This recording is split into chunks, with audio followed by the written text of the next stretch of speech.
Good morning. This is Talking Devils, the leading independent Manchester United podcast. I'm your host, Wayne Barton, joined by Manchester United legend Paul Parker. Good morning, Paul. How was your weekend?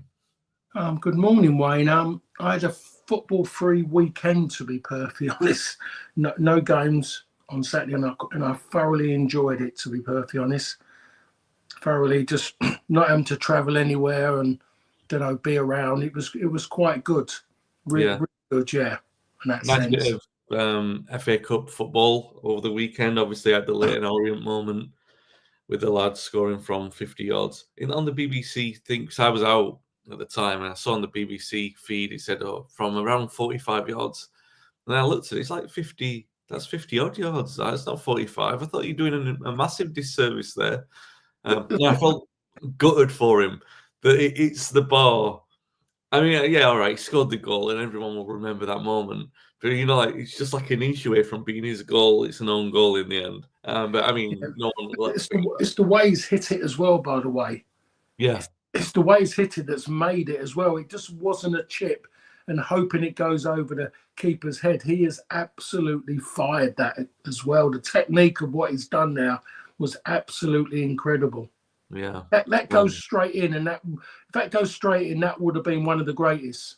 oh, yeah. I mean, you're talking like top five greatest FA Cup goals of all time. Do you know what I mean? They play it all the time. And Yeah, it's just a shame that they didn't hold on. But then you look at Plymouth yesterday, and they had their win as well, big win. Arne Slot coming out after the game saying Plymouth played a long ball game like Man United. I don't know what we've got to do with anything, but yeah. I looked at the long ball stats this morning, and United, yeah, all right, they've got more long balls than Liverpool, but I looked at it, it's something like, I don't know, 20 or 30 over. In the long ball league table, which everyone knows is the real league table, United are 10th and Liverpool are 13th. So I remember okay. a few Sorry, Wayne. Sorry, Wayne. You've absolutely done me there. Is that true? Is there a long ball league table? on the Premier League website. Oh, Yeah, that sums it all up then, really. That means that the reason why we're having to watch this painful of playing from the 6 yard box, because people do not want to be too high in that league table, like a bit like Russell Martin at Southampton before he got the sack. He wants to finish bottom of the pile so he can say he's doing it right. What a load of rubbish. It's yeah, making everyone scared, and that's why we're putting up with this boring football. Oh, yeah. tedious. Should call it the tedious league. I think it is. I think that's its official title. They call it. Yeah, it's bad. It's not bad, and that's not the only one, by the way. There are league tables for everything apart from games of football on the Premier League. Well, there's the Premier League table is there as well, but there's all kinds of iterations. I don't know which ones United are top of, but I'll have a look at that for next week's, just so we can claim some medals. Robbie says good morning from a dull and damp County Wicklow. Yep, Dave's around there as well somewhere. Obviously, probably still bored to sleep from United on Saturday, Friday night even. Friday night football. Okay, let's talk about that. We've got a lot to get through. Well, actually, not a lot. 2 games and some Sancho morning. United won 2-1 in the end. It didn't feel like it. United have won many games in the last minute. We all have a bit of Fergie time, but something's wrong when you look at it. You just think, oh God, we got out of jail with that one. And Van Nistelrooy was rightly apoplectic afterwards because Maguire's offside. He's not the only one offside as well. We talk about the magic of no VAR and all that sort of stuff, which everyone forgets. In the last round against Arsenal, we had one of the worst refereeing performances ever, where he was just an absolute complete nonsense. You would say swings and roundabouts. It leveled itself out with this one, but it still doesn't feel any better on the Monday morning. I know there are some fans who go like, a win's a win, and the more controversial, the better. But sometimes I feel like, after that, like we played Coventry in the semi-final, and all right, there's nothing wrong with the way that we won. And the lad was offside at that time, but he was offside by like the size of his boot rather than anything else. And you think, it's not in the spirit of the game. I don't take any sort of great direction from the way that United won on Friday night. It was all very disappointing, all very flat. There's nothing. I mean, United didn't start well. They went behind before half time, and you could see that coming. Even though Leicester weren't particularly great themselves, and that's a common theme of United not even having to have an opponent play well against them to do positive things. Scored a simple goal, the light switch we've seen too many times under Amrim in this system. Then he brings on Garnacho and it changes the system slightly. Garnacho, they're meant to be tucking these players inside, but for some reason he's just told to play on the outside. Dalot plays in that inside position, which I don't know if he thinks he's Garrincha or something, but he plays in that inside pocket. Allows Garnacho to play on the left, and it makes a big difference for United. Big enough to say that we deserve to win. I'm not quite sure about that, but definitely a spark of the game and a more positive spark from it for United. United go through 2-1, Harry Maguire in the last minute. And it all adds to this sort of Maguire redemption story that we've seen a lot of lately. I don't want to sort of pick on him when he's scored the goal, and that's a positive thing. But overall, Paul, United win in the last minute. Remember, I don't know if you do remember this, but a few years ago we played Sheffield United in the Cup, and we played, it was Van Gaal era, it was 0-0, it was terrible. In the last minute we won with a penalty from Wayne Rooney, and you go out of the stadium thinking, you're not like, yes, buzzing we've won in the last minute. It doesn't carry that. It's just like this kind of deflation of like, we were awful, we got away with it, but there's nothing to build upon yet again. And you just hope that they don't see that and say this is something positive moving forward, because that's not a result that's come about as a result of tactics or ingenuity or even brilliance. It's a mistake that's won us the game. What were your feelings on what we saw on Friday night? I think everything that you've said there already, really, to be perfect, there's not a lot you can say, and there would be fans who are saying it, and even the hardened fan will be thinking it, and you said it, a win is a win, and that's what they've become. I walked out the stadium last weekend, and just listening to fans, they're disillusioned. There's nothing there to keep anyone in the stadium. The football's poor. Everything's poor at this moment in time, and they're disillusioned with the football, the performances, everything, the club in general. So how do you lift them? And it isn't going to be by results, because we've seen that already. They got there was a result. It didn't lift anybody. It's performances, and I've been saying that for donkeys. Performances matter. They give people confidence. They give people belief. United are not doing that. So maybe now all the people had a go at me for saying it and maybe understand it, because a win isn't a win if you're Manchester United. It's more than that. You need more. You need something else to take on, and they're not doing it. They're not giving anything to take on. And the last few days, I've been asked many questions, and everything is about the manager. And I have to say it again, is that Manchester United cannot sack him. It's a lot. It will make themselves into even a bigger laughing stock if they sack him, because there's nowhere for him to go. I feel sorry for him. I feel sorry for him. Maybe what's going to happen to him in the summer, because I'm already foreseeing that he isn't maybe going to be able to spend any monies that are given are brought in. I think a lot of it be taken away. I really can't see it. I've seen that, the so-called bigwigs who sit on TV talking about United are saying it's going to take him 2 windows. I don't know.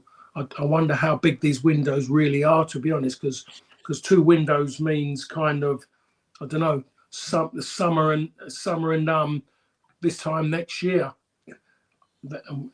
It's not even going to be 2 summer windows, I don't think, Wayne, to be perfectly honest. So I don't think they've got the capabilities, because there's too much sitting there, players still on contracts that they're going to cost a fortune to get out of, opportunity to get money in earlier with not renewing Harry Maguire's, decided to renew it.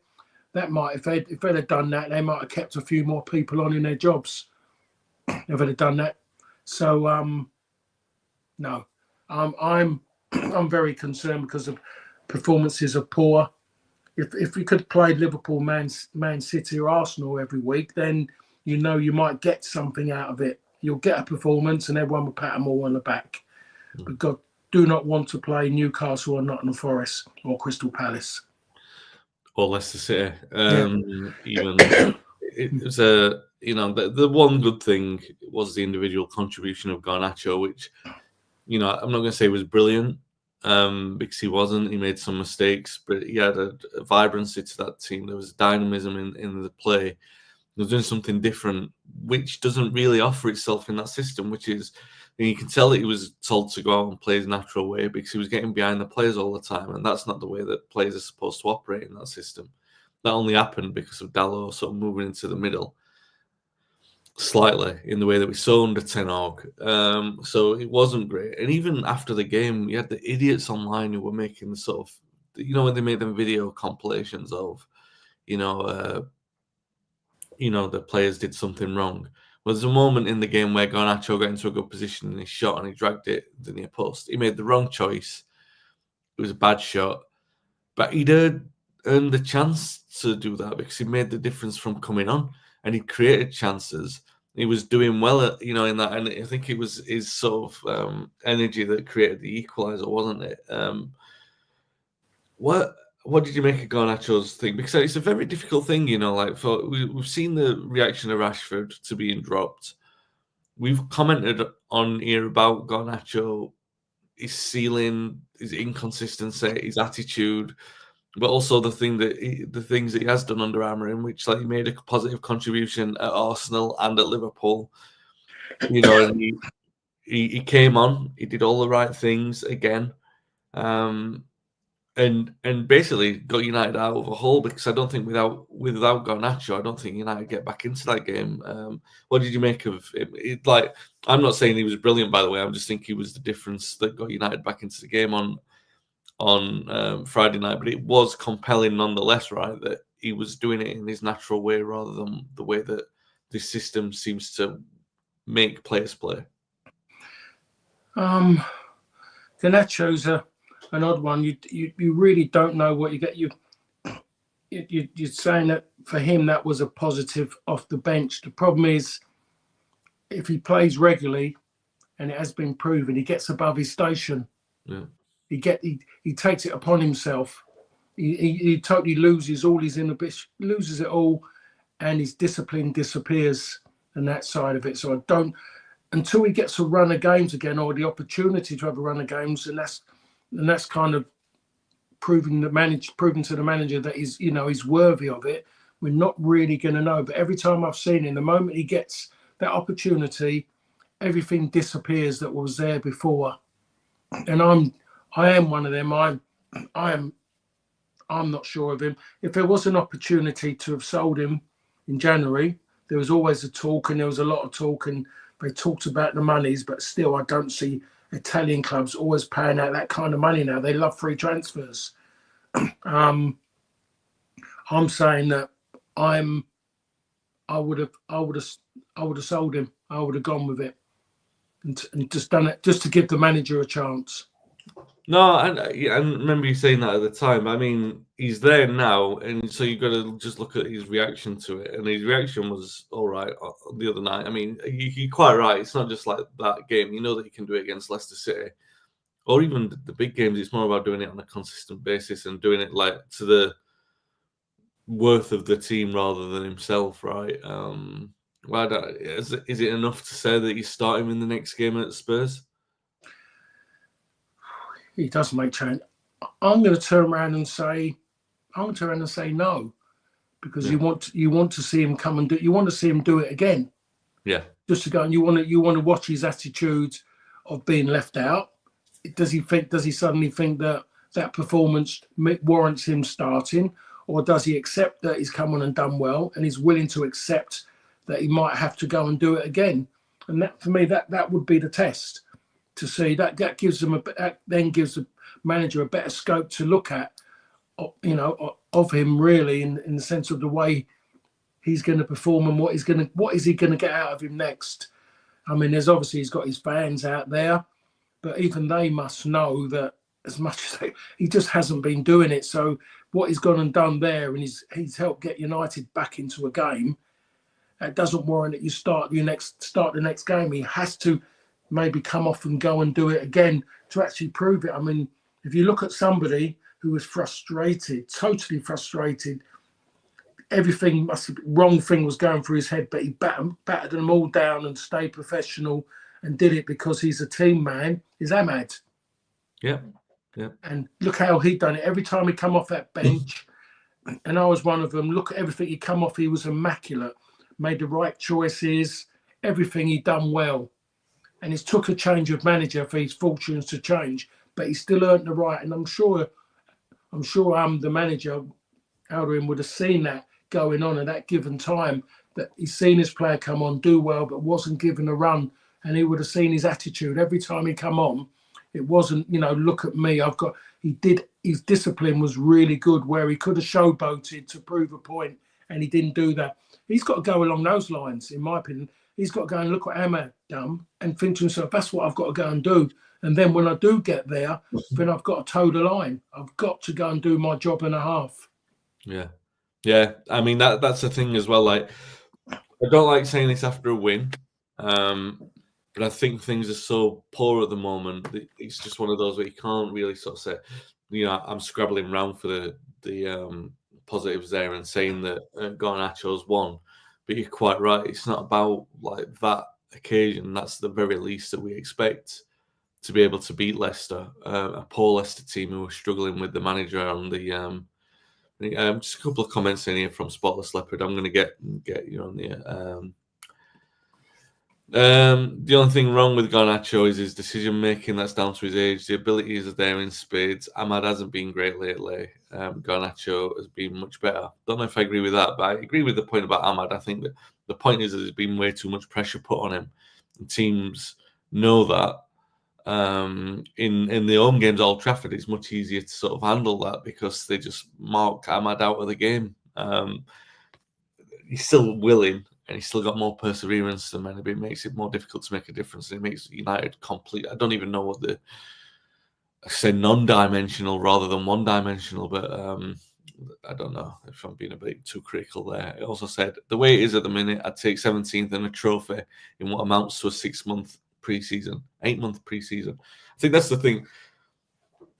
If I come across sometimes on the pod as really downbeat and pessimistic, I think I get frustration over like the way that things ended with Solskjaer and the way that things ended with Ten Hag, because you had this sort of comment from Ragnick at the time: we need major surgery, open heart surgery, and Amrim's like, the storm, we've got to weather a storm and everything like that. And I'm like, was it really necessary that these things were meant to get this bad? Was it meant to get that bad under Ragnick? Was it meant to get this bad under Amorim? Because like we won trophies under Ten Hag, there was a substance there, there was a platform there. Under Ollie, it was the most I don't know, the ground was stable like for the first time in a long time, and it felt like there was something to build upon.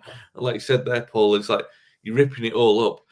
I did a calculation yesterday morning, but in the time between Ragnick saying we need major surgery and Ten Hag being sacked, there was a turnover of 55 senior players in and out. 55 senior. I'm talking like, all the players we brought in, all the players that were out. And it's more than that. The number's higher than that. But I'm talking senior players who played some kind of first-team football. It's just an astronomical number. And was that really necessary from the position we were with Solskjaer? I don't think it was. You have to have the financial liberation to know that you're going to make mistakes with the judgment that you're making. Like now you said there, Amorim said 2 windows, but that's if he gets everything right. He's got to get everything right, all the ins and outs. Well, one of those, the first one was Dogu. Can you remember maybe 4 or 5 years ago, in the first 3 or 4 years of Guardiola coming into English football, everyone was saying he's too smart for his own good. Can you remember that? And there'd be games where he'd be like, try something, a tactical quirk, and it would always work because of the fact that he had a much better squad than anyone else, so he could afford to take those chances. But then he tried it in the Champions League final. I can't remember because I'm not a City fan, But I do remember them saying, "Oh, he's tried something too smart here," and Chelsea won on the back of that. Well, I mean, he left out Rodri, didn't he? What was that? It all right? Okay, so the point I'm making, it's not the same thing, but you'll see where I'm going with it. Is we signed Ndogu on the basis that we've got a massive hole on the left-hand side, which has been obvious for 7 months. We sign him because he's left-footed and he's got the balance there. And the first thing he does is playing him on the right, where we've got an abundance of players. And then he's like, "Oh yeah, well, he does always play on the right for Lecce." Well, he has done. And I'll be honest, I haven't seen a lot of Patrick Dogu, but what I have seen, he's much better on the right than he has been defensively on the left. But he's still signed to play on the left, and he did strike a little bit to me, Paul, of a manager trying to be too smart. What did you make of that one? Yeah, I think when what you just said there, and you use that, yeah, I do get that. I found it odd, and other than a centre forward, one of the major weakness has been balance on the left-hand side. I still don't believe. I'm not into this inverted stuff. I just think it's been sold. It's been worn. It's overworn. The fashion's dying a death. Step inside and try and curl it to the far side of the goal to score. And unlucky, and there's one good goal. Yeah, great. And it's getting tedious.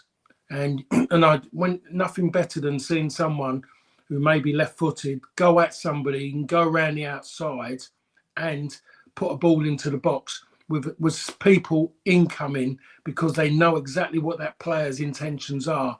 Now centre forwards don't run into the box anymore. The only team that does it, again, I mention them, two of them, Newcastle and Nottingham Forest.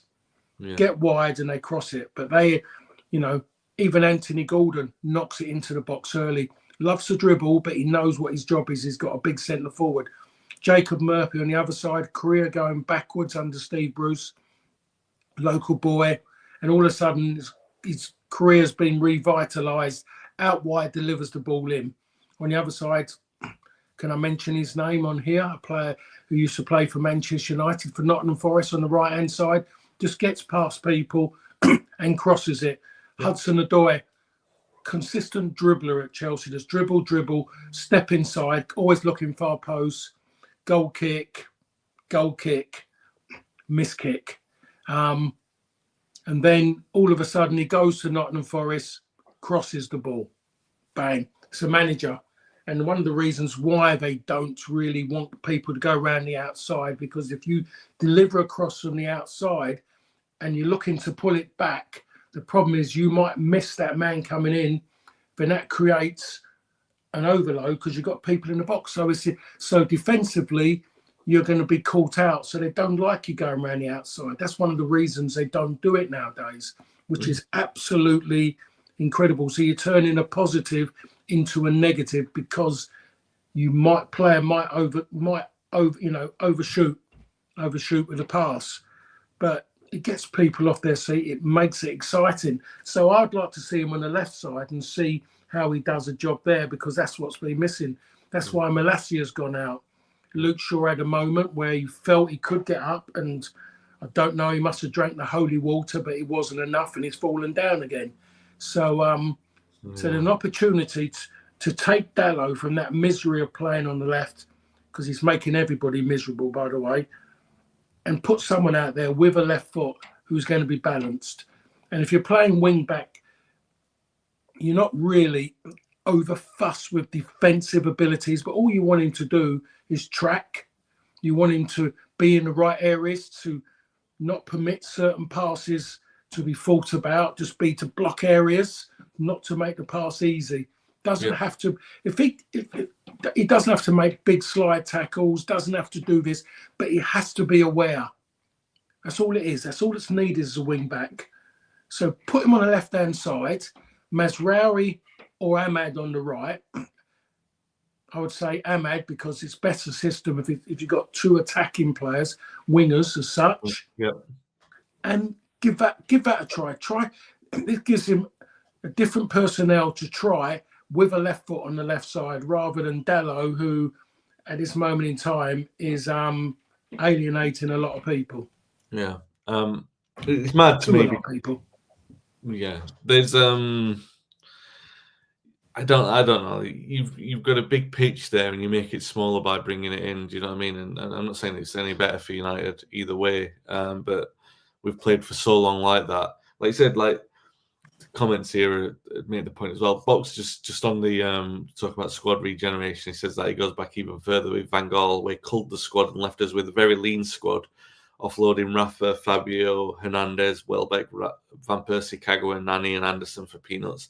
Yeah, there are a lot. I mean, the experience there. I mean, Evra, Vidic, Ferdinand, Giggs, everyone went under his watch, didn't they? And no, basically, very little Premier League experience came in. So you had that turnover, and then the one under Ten Hag, which have been the most significant. I mean, that's why United as a playing identity is so unfamiliar with what we're used to seeing, really, because there's no one got that thread.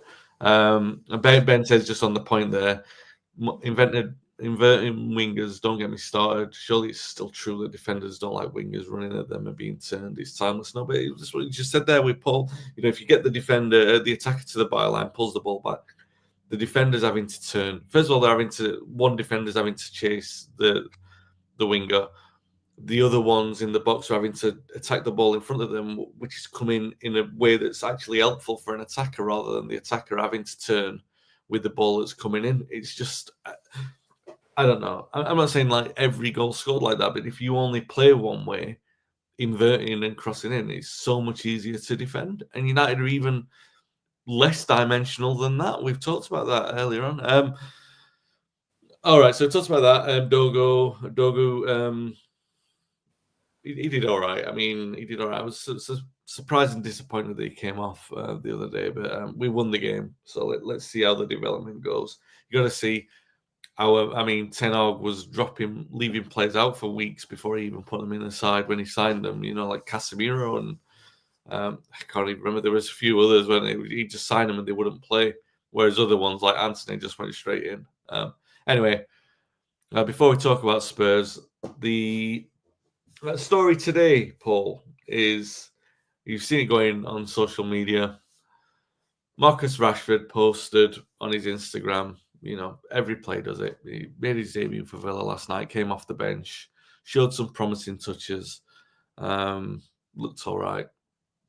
Nothing, you know, too out of the ordinary, nothing too magnificent that makes you think, oh, United have made a big mistake here. Nothing massive, but little flashes.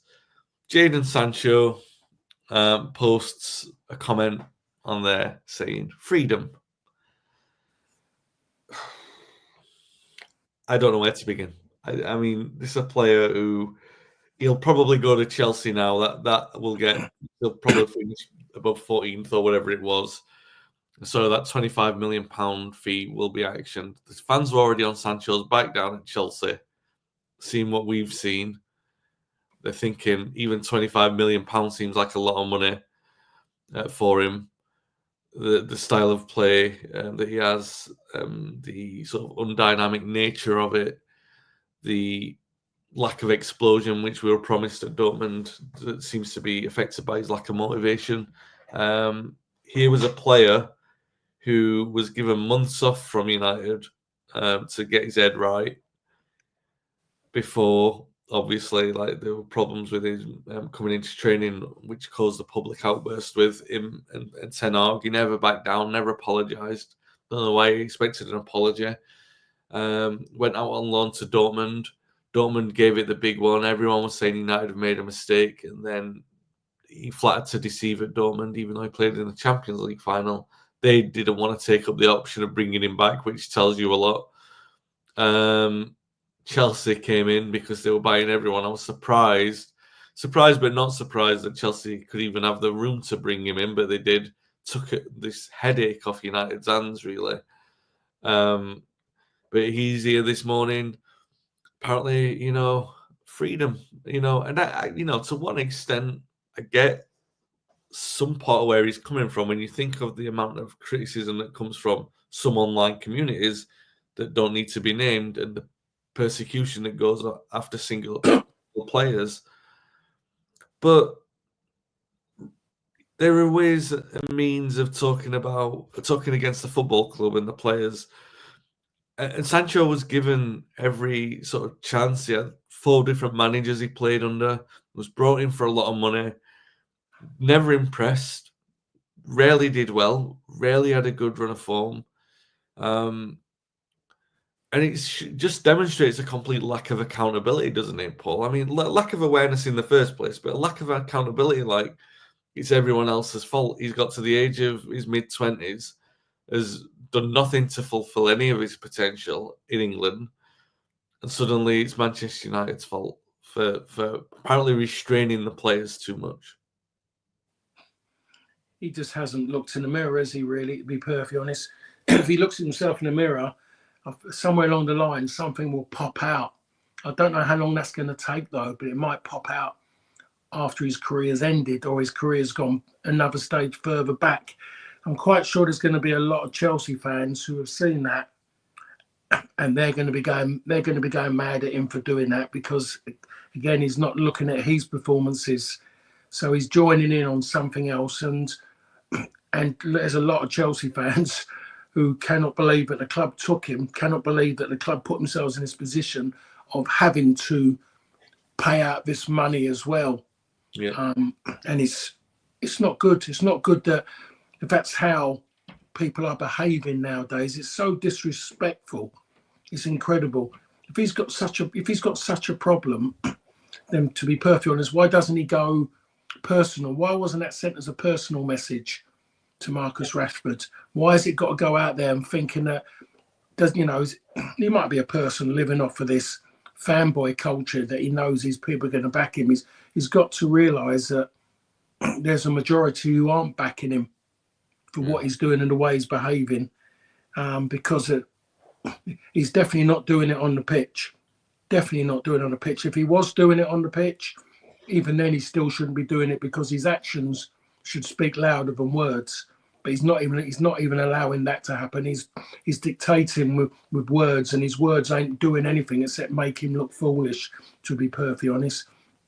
And Marcus Rashford has got to stay away from that. He needs to stay away from someone like that because someone like Sancho could poison him, to be perfectly honest. He's in a position where he's trying to get himself going again. He won a header yesterday, so he's definitely taken a step forward. So at the end of it, Marcus doesn't need any of this, doesn't need Sancho's poison to affect him, to be perfectly honest. Yeah, short and sweet there. That's yeah, I thought it was a big news story this morning, so it's worth commenting on. But I'm not saying, I was just thinking, like, it's so disappointing. Like, you don't have any ownership, and you said there, I mean, the mirror. Someone looking at themselves in the mirror, and when you earn that much money and you've got that many people around you, like stressing that you're not the problem, it's difficult to see yourself for who you are. And maybe that's the kind of thing that comes after, like, you look at your Wikipedia when you're retired and you look at your career history and you say, I went from Dortmund and I went to Manchester United and I had to go back to Dortmund on loan straight away. I had to go to Chelsea on loan to convince them to sign me. You know what I mean? I was out with the England team. Where will it take him after Chelsea? Because Chelsea won't. You know what I mean? Look at what happened to Sterling. Sterling's now struggling for game time. And like, Sterling was a decent player. Sterling had nothing of the attitude issues that Sancho's got, but just cast aside. So where will Sancho end up? Like Brentford or something like that? We don't, and that's no disrespect to Brentford. Do you know what I mean? Like, they wouldn't take a player like him. Wayne, he wouldn't survive at Brentwood. No, he wouldn't. He wouldn't. No. I said Brentwood there. Christ, he wouldn't survive. He wouldn't survive there because they've got a good team ethic. They wouldn't stand for anyone like that. And obviously with a manager as well, he would have none of those antics. Not at all. He wouldn't be interested in him. Talking about survival. Shorter pod this week, obviously. You can see we've got no Dave rambling to sort of stop us going through this. But we get to talk about Spurs now, talk about survival. Ange Postecoglou, very, very difficult week for Spurs. Battered against Liverpool, which is the last way. I mean, they were away. Everyone expected Liverpool to come back and win them in the semi-final there, but there are ways and means of going about it, and Spurs just limply surrendered in the second half. It was a very, very difficult experience for them. And then the defeat yesterday in the FA Cup, marginally better. They had a lot of injuries in there. But we were saying this 12 months ago about Ten Hag. You know what I mean? All the injuries, and they didn't save him from the criticism or ultimately the sack. There's an injury league as well, isn't there? Yeah, well, United won that one last year, but no medals for it. They were too injured to pick them up. Picked them up and got paper cuts off the side of it. I can talk. I get paper cuts as well from picking up pieces of paper. It's a skill, obviously. Okay, so Postecoglou, if you saw his post-match interview after the game yesterday, very, very downbeat. Very downbeat. The talk, dare you say, of a manager who thinks he's a dead man walking. Do you think he's going to be around by the time that United play Spurs at the weekend? Well, there's a bit of a gap now, isn't there? He's made the next stage in Europe. That's what he talked that up. He did talk that up after the game. Yeah, he did. Yeah, but I mean, they played. Is it Effenberg they played midweek? And there was a lot of effort needed in that one, by the way. He had to bring on he brought on his youngsters, which changed it for him. So I really don't know. We have to say with the owners and with Daniel Levy, Mourinho got dumped before a final. So you have to say that he's not in a good place just because he's in the next stage of Europe. That's no guarantee at all. I just think now, if you're Daniel Levy, and given there's a few Spurs fans around here, and the ones that I have to listen to talk about it, there isn't many. I think it's getting that toxic with him now because nothing's changing. They're not seeing anything different. He keeps talking about the injuries. People are fed up of hearing that because you're a Premier League side. The players that you are bringing in are generally better. Some of them are better than what other clubs have got. You know, at the end of it, everyone, you got what you wanted. Everyone now sees big squads now. And so that's what you have to. That's what you gear up for, knowing that you're going to have to go and use that during the season. You're allowed to use it. You can use it whenever you want, or when you have to, and you have to get on with it. Stop moaning about it. Let the media talk. Let the media do all the talking about it. You don't have to agree with them or use them to back you up. And he's done that far too much. And people are they're fed up of it now, the fans. And so I believe it's going to happen quite soon. It wouldn't surprise me if it happened before the next stage of European competition. Simple as that. But their saving grace maybe Manchester United, because still beating Manchester United is big. So yeah, that's the one really. If he beats United, I personally think if his position is that close to being sacked, beating United or not beating United shouldn't make any difference at all. Shouldn't make any difference. Are Spurs a big enough team that they're in part of that trend where United go to the away games and do better? Are they not? Do you know what I mean? You know what I mean? Like they've gone to Leicester, they've gone to City, they've gone to Arsenal, they've gone to Liverpool, and they've played well and got results that they deserve to get, maybe even better in some of them. Do they set up the same way at Spurs? Do they treat them with the same kind of respect? Are you positive about United's chances there? No, not really. I wouldn't say I'm positive. I would say there's more of a chance because of they're away from home. Yeah. So you'll see a slightly better performance. And what you will as well, because they play so high, you'll see a better performance from Diallo, Ahmed. Yeah. You see a better performance in him by the way they play, because he'll be virtually going one-on-one. Yeah. On their weaker side, on that left side as well. So you will get more of it. But at the moment, it's a tale of two poor teams. Yeah. You know, two big sides in English football, one big side, one big London side, who are absolutely toiling at this moment in time. The moment that game kicks off, the fans are going to be there prepared to dig him out. And what's hurting him most of all is this nonsense now that after every single game you've got to walk around and applaud. You've got to walk and applaud the fans. You know, I mean, I think that's nonsense. Yeah. I don't think at home games you might just when you're coming off you make sure you clap around the stadium, but having to walk around after every single game, I don't know where that's come from. It used to be the lap of honour in the last game of the season, wasn't it? Yeah, it was just the last game of the season. I understand it for away games. Yeah. When fans have travelled, so travelled a fair distance, difficult circumstances, I should say more now rather than long distances, because it is more difficult circumstances now. Yeah. When you look at what teams are having to do, when you look at even Spurs fans having to go to Birmingham yesterday at that time, and there was one as well. There was another game which is ridiculous as well. Liverpool fans having to go to Plymouth. Yeah. For that game, I mean, that's just ridiculous as well. You know, as much as it's TV, make it 3:30 or something, and on a Saturday afternoon or something to make it easy for everyone to travel. But anyway, yeah, I've lost my train of thought there. I've kind of went off. You're not confident of United going to Spurs? Yeah. No, how can I be, Wayne, at this moment in time? And you know that yourself. But the only bonus is they're away from home, so the jitters won't be with the players so much. Yeah. But I would like, win the game, but don't over celebrate. Just do your job, and then the next game is even more important. That's the mindset that I would like. Not all this celebrating after. You see teams and they're jumping around. You think it's not a one-off game. There's another game which is now even more important. Win, lose, or draw, whatever they've done.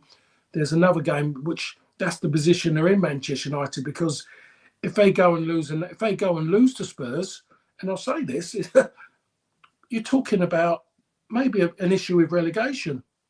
Yeah, they're going to be talked about in it. People go, well, Southampton are down, Ipswich ain't this and whatever.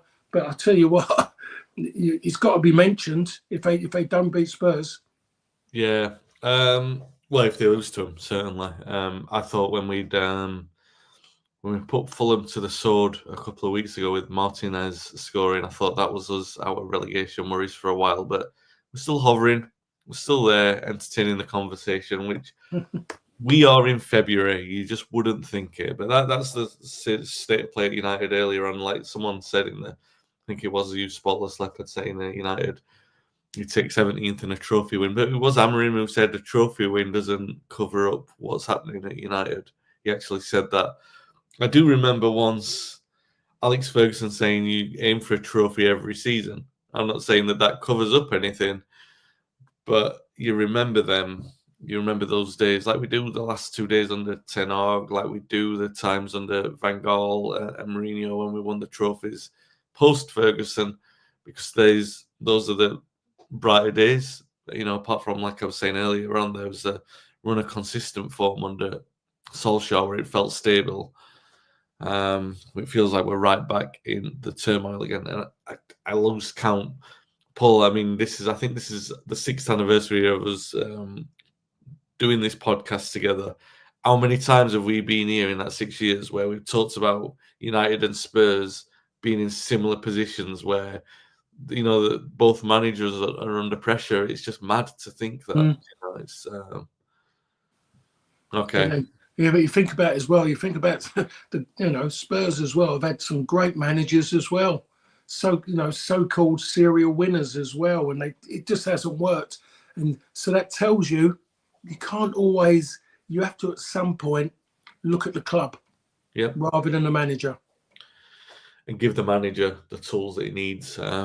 Unfortunately for Amorim, as optimistic as he might be, I don't know if all those tools can arrive within 2 transfer windows. But that's for the long term. We'll be back here next week to talk about United at Spurs. It will be eventful no matter what it was, and one manager will probably end up with increasing pressure if he's still in a job. We'll be back next week, guys. Thanks for listening. Thanks for watching. Stay safe and stay well. Thanks a lot.